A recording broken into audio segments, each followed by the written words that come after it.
జాతీయ స్థాయిలో ఇండియా కూటమి పని అంతేనా? ఈ నెల 8న జరిగే భేటీకి తాము వెళ్లబోమని తేల్చి చెప్పింది టీఎంకే. కాంగ్రెస్ పార్టీ తమకు ద్రోహం చేసిందని ప్రకటించింది.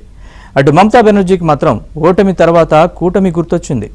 ఇంతకు ఇండి కూటమి వచ్చే సార్వత్రిక ఎన్నికల వరకు ఉంటుందా? మధ్యలోనే విచ్ఛిన్నమవుతుందా?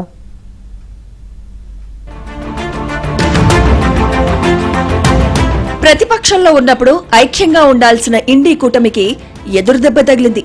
జూన్ 8న ఢిల్లీలో జరగనున్న ప్రతిపక్ష కూటమి సమావేశంలో తాము పాల్గొనబోమని డీఎంకే స్పష్టం చేసింది. ముఖ్యంగా కాంగ్రెస్ పార్టీ పాల్గొనే సమావేశం కావడంతో హాజరు కావడం లేదని స్పష్టం చేసింది.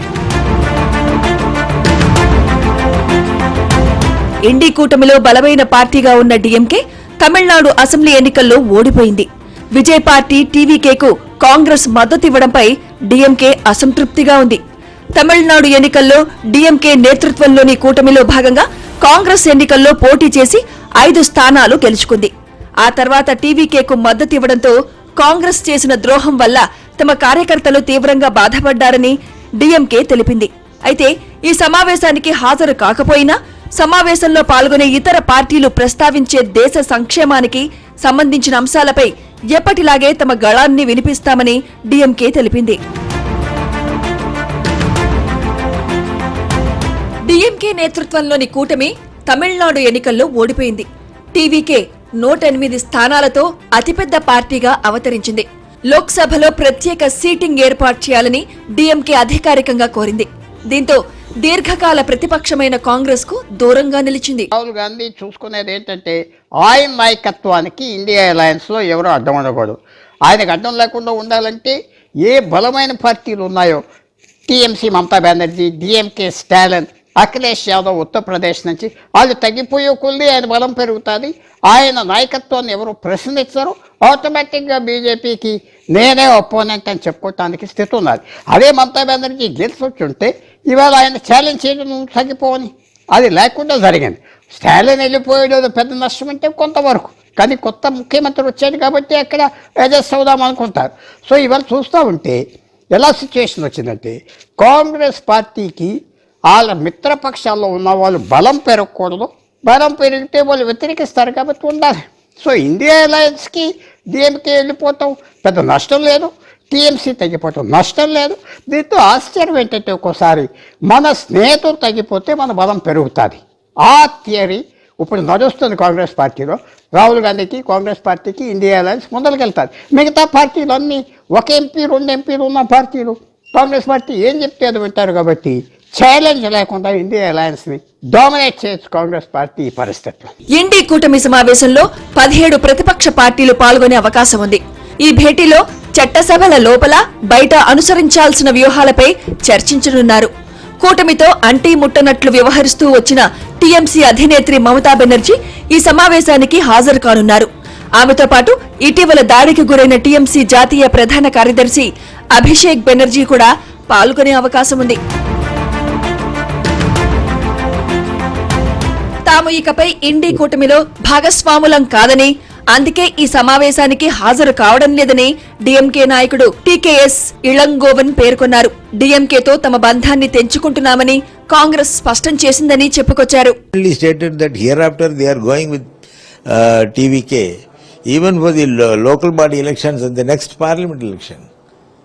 That means they are not with us, which means they don't want us in India bloc.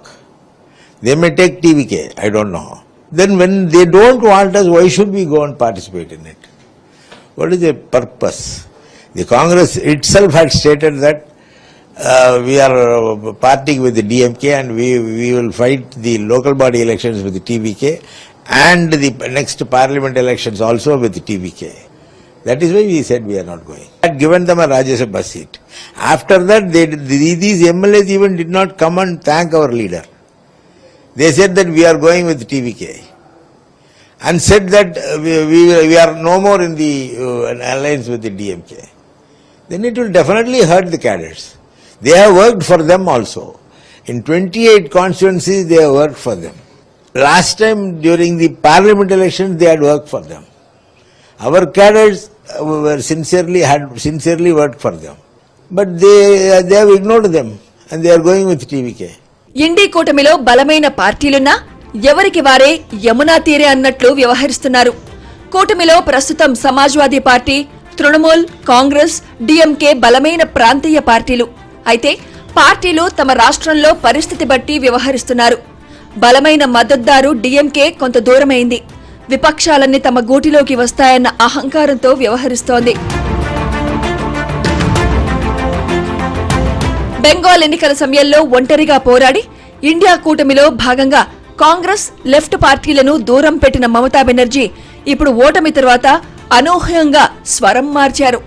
ఇకపై తన ముందున్న ఏకైక లక్ష్యం ఇండీ కూటమిని బలోపేతం చేయడమేనంటూ ప్రకటించారు. అధికారం ఉన్నప్పుడు తనకంటూ ఒక ప్రత్యేక అజెండాతో నడిచిన దీదీ ఇప్పుడు అధికారం కోల్పోయాక పోరాటానికి ఇతర పార్టీల మద్దతు అనివార్యమని గుర్తించారు. బీజేపీని ఎదిరించాలంటే తప్పదు మరి. ఒకప్పుడు మమత, నితీష్ కుమార్, అరవింద్ కేజ్రీవాల్ వంటి నేతలు రాహుల్ గాంధీ నాయకత్వాన్ని తక్కువ చేసి చూశారు. ఇప్పుడు ఆ పరిస్థితి లేదు. దళపతి విజయ్ కూడా కాంగ్రెస్ మద్దతు కోరారంటే రాహుల్ ఇమేజ్ బాగా పెరిగింది. బలహీనపడిన ప్రాంతీయ పార్టీల కంటే బలమైన ప్రతిపక్షంగా నిలబడ్డ కాంగ్రెస్ నాయకత్వంతోనే బీజేపీని ఎదుర్కోవడం సాధ్యమని ఇతర నేతలు ఒక అవగాహనకు వస్తున్నారు. ఇప్పటి వరకు కాంగ్రెస్ చెప్పే మాట వినని నేతలు కూడా ఇప్పుడు రాహుల్ గీసిన గీత దాటలేని పరిస్థితి. ఇది ఒక రకంగా ప్రతిపక్ష ఐక్యతను మరింత క్రమబద్ధంగా ఒకే నాయకత్వం కింద నడిపించడానికి దోహదపడుతుంది. ప్రాంతీయ పార్టీలు కేవలం తమ రాష్ట్రాలకే పరిమితమైతే బీజేపీని జాతీయ స్థాయిలో ఢీకొట్టడం కష్టమని ఈ ఎన్నికలు నిరూపించాయి. మమతా లాంటి వారు సైతం ఇప్పుడు దారిలోకి వచ్చారు. కూటమి పరిస్థితి ఎలా ఉన్నా ఈ పరిణామాలు కాంగ్రెస్కు మంచి చేశాయనే చెప్పవచ్చు.